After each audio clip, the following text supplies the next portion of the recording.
Kami pernah mendengar sebuah hadis yang masyhur, kullu bid'atin dhalalah. Pertanyaannya adalah apakah ada ulama berbeda pendapat tentang makna kullu, sehingga ada sebagian orang yang mengatakan bahwasanya kullu tidak semuanya. Kullu maknanya semua, setiap. Kullu nafsin dha'iqatul maut, setiap jiwa akan merasakan mati. Apakah dalam hadis setiap bid'ah itu sesat? Bid'ah yang dimaksud apa yang tidak diperbuat Nabi lalu diada-adakan setelahnya? Apakah ada ulama yang mengartikan tidak di sini, kullu di sini itu tidak semuanya, hanya sebagiannya saja? Apakah maslahah mursalah itu sama dengan bid'ah hasanah? Pertanyaan sebetulnya agak tinggi secara ilmiah, tapi tidak ada masalah, saya jawab dan saya sederhanakan. Nabi kita sallallahu alaihi wasallam sering memulai khutbah beliau, ceramah beliau dengan yang disebut khutbatul hajah di Sahih Muslim. Innal hamdalillah nahmaduhu wa nasta'inuhu wa nastaghfiruh wa na'udzu billahi min shururi anfusina, yang panjang biasa kita baca. Lalu sebutkan amma ba'du fa inna asdaqal hadits kitabullah wa khairal hadi hadi Muhammadin sallallahu alaihi wasallam wa syarrul umuri muhdatsatuha wa kullu muhdatsatin bid'ah wa kullu bid'atin dhalalah wa kullu dhalalatin finnar.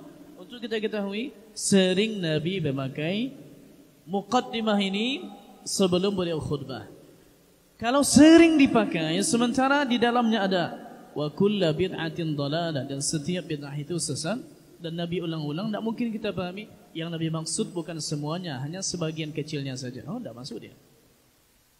Yang dimaksud dengan bid'ah sesuatu perkara dalam agama yang tidak ada dasarnya dari Nabi, lalu dicoba diadakan. Contohnya, meskipun dipaksakan, oh ada dalilnya dari Nabi, tapi dia dipaksakan padahal tidak. Ini disebut dengan bid'ah, dan dosanya berada setelah syirik. Syirik, bid'ah, kemudian dosa besar, dosa kecil setelahnya. Maka kalau hanya ditanya sebagian ulama ada sebagian kecil. Ada yang mengatakan demikian, tapi tidak benar pernyataan demikian. Karena sebagian mengatakan begini, wa ja'alna minal ma'i kulla syai'in hayy, penggalan ayat di surah Al-Anbiya, dan kami jadikan setiap yang hidup dari air. Setiap yang hidup bukan dari air semuanya, malaikat dari cahaya. Lalu dikatakan berarti dalil yang ada di hadis kullu bid'atin dhalalah, tidak semua bid'ah yang sesat, tapi ada bid'ah hasanah. Lalu muncullah di situ ada bid'ah hasanah, begini boleh dilakukan meskipun tak dilakukan oleh Nabi, boleh. Kalau begini kita cara beragama, maka rumah seperti tidak berpintu. Pintu saja lagi semuanya. Karena bisa masuk apa saja yang orang inginkan di agama ini dari semua arah. Sehingga tidak ada lagi pagar agama. Agama kita ini jelas, simple. Qala Allah berfirman. Qala Rasul, Rasulullah bersabda. Sahabat berkata begini, tabi'in berkata begini. Tidak boleh contohnya orang Jawa ikut campur dalam adat Minang, sebagaimana orang Minang tak boleh ikut campur dalam adat Jawa, karena sudah ada pagarnya. Sebagaimana juga tak boleh hamba Allah ikut campur mengurus agama Allah Ta'ala. Tinggal kita tunaikan sami'na wa ata'na, selesai masalah. Ini harus dipahami dengan baik. Berarti kata kullu yang ada di hadis ini maknanya adalah semuanya. Memang semuanya, dan Nabi ulang-ulang. Tak mungkin Nabi ulang-ulang lalu maknanya tidak dijelaskan sahabat, maknanya tidak semuanya, dan ini tak ada. Apakah masalah mursalah sama dengan bid'ah hasanah? Tak sama. Masalah mursalah ini macam ni. Contohnya sekarang, ya, seperti contohnya mushaf ini. Ini tidak ada di zaman Nabi sallallahu alaihi wasallam. Kertas yang seperti ini lalu ada terjemahnya, tidak ada di zaman Nabi. Apakah kita bilang berarti tak ada zaman Nabi, ini bid'ah? Kita bilang tidak. Karena kita disuruh untuk membaca Al-Quran, sementara kita tak mungkin bacanya langsung pergi ke Lauhil Mahfuz. Berarti ditulislah mushaf ini untuk membantu kita menunaikan perintah Nabi, bacalah Al-Quran. Untuk kita ketahui, Quran di zaman Nabi harakatnya tidak ada, barisnya tidak ada, titik juga tidak ada. Nah sekarang kita anggap Quran di zaman Nabi, Quran yang kita pakai sekarang, tak ada titik, tak ada baris, bisa tak kita baca? Sedangkan sudah bertitik dan berbaris masih salah, apalagi tak bertitik, tidak bertitik dan berbaris, pasti lebih salah lagi.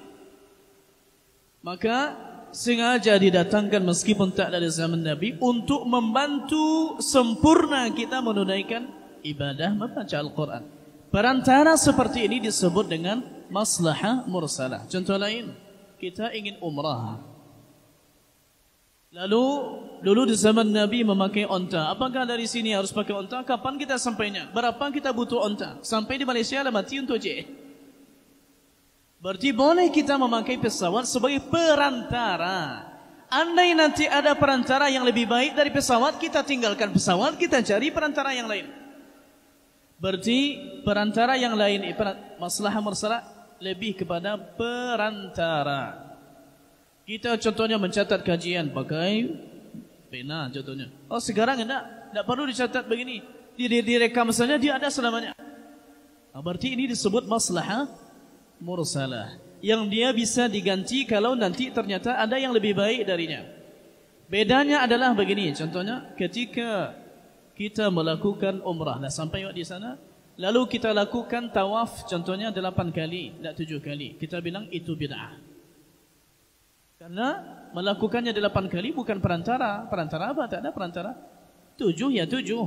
3 ya 3. Sebagaimana Nabi jelaskan. Ini perbedaan bid'ah dengan maslahah mursalah, dia lebih kepada perantara.